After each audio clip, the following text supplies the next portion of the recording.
In this week's video fishing forecast in New England, we got info on new striped bass release mortality study, talk of false albacore, bonito, chub, mackerel, and other types of funny fish, an updated Coastal Kayak Clash tournament leaderboard, black sea bass in Buzzards Bay and cod out at Coxes ledge, snappers to chopper blues in Narraganset Bay as well as over in Newport, some big porgies being caught in Rhody as well as Long Island Sound, a 56-pound cobia landed in Rhode Island, striped bass in Connecticut, details on a 355-pound thresher shark landed on a party boat in Long Island Sound, and much more. Let's check it out.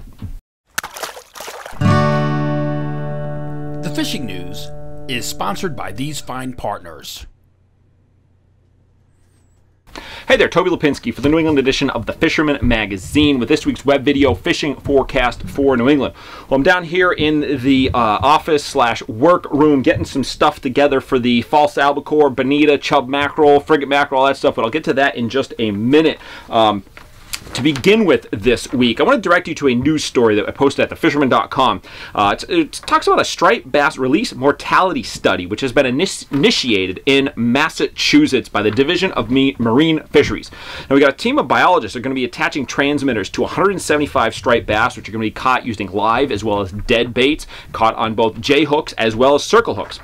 Then once the fish are caught, they're fitted with a tag which tracks the tail beats of the fish, and then they're released. And as the fish swims around, again, it tracks the tail beats, which means they can tell if the fish is alive, dead, how fast or how slow it's moving, or if it's not moving, for instance. And then, of course, when they've got transmitters then set all around the waters, so when a fish swims past one of these transmitters, it picks up the info from the tag, sends it back to the researchers. They're able to evaluate the data and determine, how many days after the fish was caught the data was recorded, how the fish performed, whether it was alive, slow, harmed, what have you. So it's going to help to develop a further baseline for catch and release mortality on striped bass. Obviously, this is a big subject we've been talking about for several years now, as more than half of the total harvest annually is dedicated to just release mortality. That means half of all the fish accounted for that die, striped bass at least, year in and year out, just die after they're caught, released, and then they perish just from problems of being caught. So hopefully we'll get some little better data. Hopefully it turns out that the numbers are not as dire as we have been seeing them. But nonetheless, heading over to fisherman.com for details on the whole story, because you want to find out what you do if you happen to catch a fish with one of the tags. We also got details in the story which, if you do get one of those tags, you'll be entered in a cash drawing. They're giving away up to $1,000 if you catch one of those fish. So be sure to check it out, and hopefully you'll catch a couple of fish, and hopefully in the end we're going to get some better news on release mortality rates of striped bass. And then moving along, like I said, I'm down here in the basement. I'm starting to look through some stuff, touching up on the old reading material here. We got a book on false albacore. I've got top water. I'm tying up some leaders, got some fluorocarbon, got some small lures and what have you. Because for the past couple of weeks, there's been increasing catches of chub mackerel along the South County, Rhode Island coast. My son and I got into a bunch of them a week and a half, 2 weeks ago, whatever it is now, when I was on vacation. Made for some great fun along the beach during the day. Then as you move east towards Narraganset Bay on over to Newport, those chub mackerels begin to mix in with and give way to frigate mackerel. Now those frigate mackerel are being misidentified a lot of times by anglers as juvenile false albacore. My buddy Joe of Joe Bags Outdoors, Joe Bags Tackle, sent me a picture of a frigate mackerel that he caught, so I can definitely see why you could very easily mistake one for the other. There's some telltale marks that differentiate the two, however, and that's why we have the NOAA Fisheries Mackerel and Tuna Guide, which is posted at thefisherman.com. Goes through all your common inshore macks and tunas that are commonly mistaken for each other. Tells the differentiating factors, so you can give it a look right now. And of course, if you do catch any albies, I'm still waiting to see that first locally confirmed false albacore of the season. Be sure to shoot it on over to me. Email it to me at tlapinski@thefisherman.com. A little bit of information on where you caught it. I don't need the exact details. General area would be fine. Let's see who we can get with the first confirmed albie catch of 2020, if you don't get to it before I do. Let's see, moving along, like I said, I'm starting to get my stuff together. I'm going to be hunting albies, so it's pretty straightforward. My gear, my albie tackle that I grab, I'm running a bunch of soft plastics, albie snacks, finesse fish, things along those lines. I really like the tsunami split tail minnows. It's sort of like your shad body, long, slender. You can see it right here. This is one of my hottest albi lures when I'm throwing soft plastics. Of course, I run top waters. We got the jumping minnow. We got Yozuri hydro minnows. On the hard bait side, Joe Bags tackles resin jigs. We got the Game On exo jigs, another hot item on the market now. And of course, the old Hoagie epoxy jigs. So plenty of good options. Pack up on fluorocarbon, 15, 20, 25, 30 pound fluoro, and get out there and get on the albies. Like I said, I want to see who gets that first one confirmed, and I of course will feature you in one of the upcoming videos here. So shoot them over to me, Lapinski at thefisherman.com. And one more thing, but before we get into the reports, we got an update on the Coastal Kayak Clash leaderboard. Now, if you're unaware of the tournament, this is the Fisherman magazine subscriber-only multi-species catch and release season-long kayak fishing tournament. A bunch of different species. Everybody's competing to win a brand new Old Town Sportsman Series Autopilot 136. This is a sick kayak. I've got one of my own. You can check out thefisherman.com for complete details, pictures, videos, what have you on the kayak. But as far as entries, we got a new top entry in the Blackfish category. New England angler Scott Schneider dropped a 20.25-inch Blackfish on the leaderboard this week, taking over top spot for the Blackfish. Will that hold? We've got until the end of November, so we shall see. But his little entry shook up the leaderboard for the top three. Last week's third place overall holder was Justin Oser from New England. Now, he got bumped out of the top three because he was moved down on the Blackfish leaders, and it moved Long Island's Chris Dardzinski up into the third place spot. Not too bad, jumping into the money, or the prize category, so I should say, without actually catching a fish, just based on the way the leaderboard shook out. Spots 1 and 2 overall, Bob Wagner and Chris Neves remain unchanged, but there's still plenty of time. This tournament runs through the end of November, so there's plenty of time to subscribe to the Fisherman magazine, register at thefisherman.com, and get out there and catch some fish. As far as what to catch, we got Fish of the Month species. So that means every month throughout the tournament has a certain species, eligible species, dedicated for that month, and you get a special additional prize, the $100 gift card to Yak Attack for catching the largest of species in its designated month. Last month, for instance, was black sea bass. Well, August is our fan favorite sea robin. Now, under normal circumstances, you wouldn't want to enter a fish that does not make the top 3 in any particular category. However, when it's eligible for Fish of the Month, so right now, if you catch a sea robin that doesn't make the top 3, I still recommend submitting it, and we'll review it and check if you take over the top spot Fish of the Month. I'll let you know as soon as we get some good entries in, where we stand, but get on those sea robin grounds. If you know that hot August sea robin bite, it could pay off a $100 gift card for you, so long as you're a Fisherman subscriber and pre-registered for the tournament. Take a photo of the length and send it on to us. Of course, as I said, all the details on the tournament, prizes, everything else are available right now at thefisherman.com. Okay, let's jump on into the reports. We're going to start up in Massachusetts. Bottom fishing Buzzards Bay still remains really good. Buddy Captain Jason Coley, a Little Sister Charters, has been getting out basically every single day. When he can't go offshore grounds, he's staying inshore and doing really well on some mega black sea bass. You've been getting some blackfish mixed in, of course, porgies, poking up in the Westport River for striped bass at times when the clients want to. Plenty of inshore action. And on occasion, like he did the other day, if he can shoot out to Cox's Ledge, they add cod into the mix. He also was poking around, he said the other day, for mahi, but he was unable to come across any high flyers. But if you go with him and you get out there for the cod and they do find a high flyer, they are definitely going to poke around and see if they can get any chicken mahi, because that is a delicacy. No disputing there. So give Captain Jason an email, get in touch with him, get on either his waiting list for the open boats or book a private charter today. All right, bridging the gap between Massachusetts and Rhode Island waters, we got a video report submission once again from a buddy TJ Kopecki. He's got some information on Upper Narragansett Bay as well as East Bay on out to Newport fishing. Take it away, TJ. Thanks, Toby. Hey guys, gotta tell you that fishing's been really hot.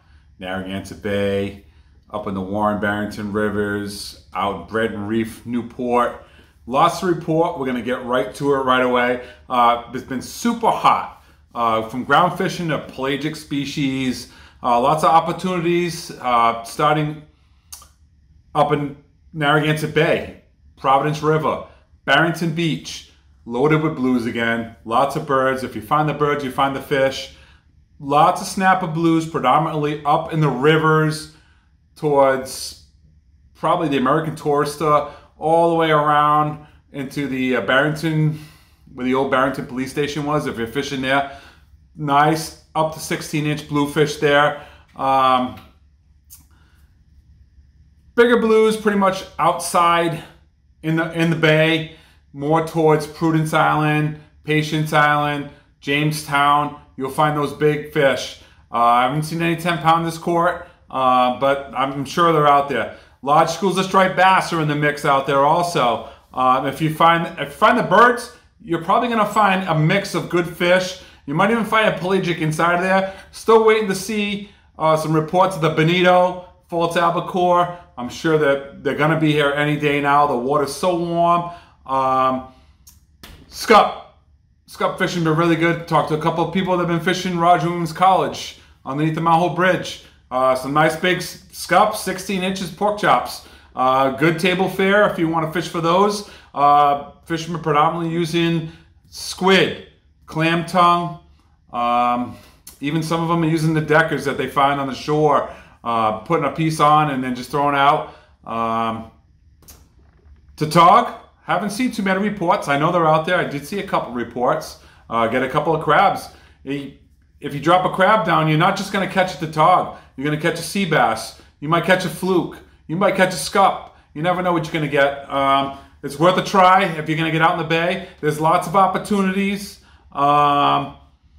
Moving out towards the reef, there's lots and lots of schools of bass.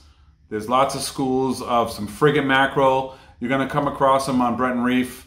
If you're out there, I'm telling you, you really, fishing hasn't been this good since I think 2015. So lots of opportunities. Get out there, fish. Narragansett Bay is loaded with them. I'm pretty sure dusk and dawn probably going to be a best bite. So get out there and fish and tight lines, and we'll catch you next week.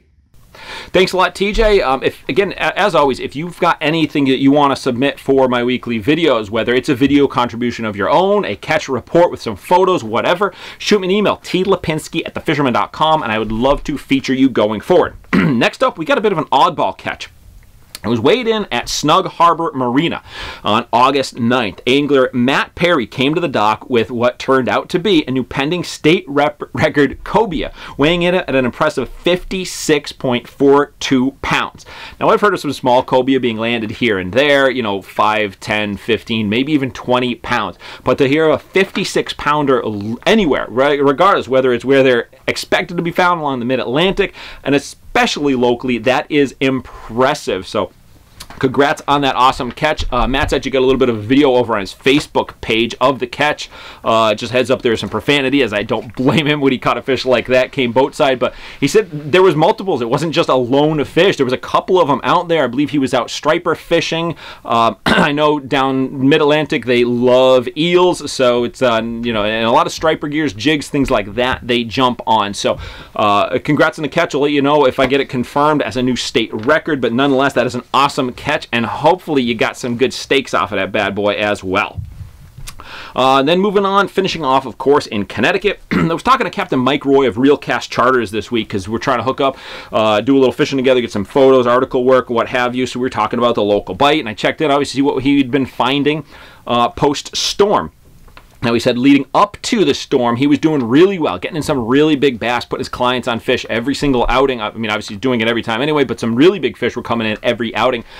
Since the storm, and I can confirm this from shore as well, those fish, the bigger fish anyway, have kind of spread out a bit. Still finding fish, but they're putting a little bit more work to get on them. He's still putting on some big bass, but he has noticed those schoolies and, of course, the chub mackerel have stayed consistent since then. I was just out the other day there's tons of small bait around. So I'm not surprised that Mike's finding the same thing as well in his travels. We both confirm this is really boding well going forward for the fall run, setting up with lots of small bait and some stripers, even some bluefish. I got word of some big blues in the race last week. So a lot of stuff hopefully setting up for an awesome fall run inside Long Island Sound. And then last item, I was unable to get to this story last week because, if you recall, I lost power at my house for a couple of days. I didn't end up getting it back on until Friday, so I wasn't able to do the full, thorough weekly video research for the report that you come to expect every week. So I had this prepped going into the week, then I lost power, wasn't able to extract it from my computer, what have you, but nonetheless, I want to show a picture of a 355-pound thresher shark. It was landed back on July 29th by the crew of the Black Hawk. Yes, you heard that right. The Niantic-based party boat, Black Hawk, landed a 355-pound thresher shark. So as the story goes, they were out. There'd been word of some threshers off of Fisher's Island, so Captain Greg figured, hey, what the heck, we'll bring along some shark gear, do some bottom fishing once we're done for the day. If everybody on board is cool with it, set up for an hour. So that's just what they did. They set some chums, set out a couple baits. About 45 minutes in, line started ringing. Ended up being a real nice thresher, which they were able to land. And of course, everyone on board went home with some really nice steaks and a great story to tell. Not something you hear about all the time. A thresher that size inside Long Island Sound, and a thresher or any shark of that size being landed on a party boat. So congratulations to Captain Greg and Mike and his whole crew that were involved in the catch, as well as everybody on board that day that got to participate on that and as well.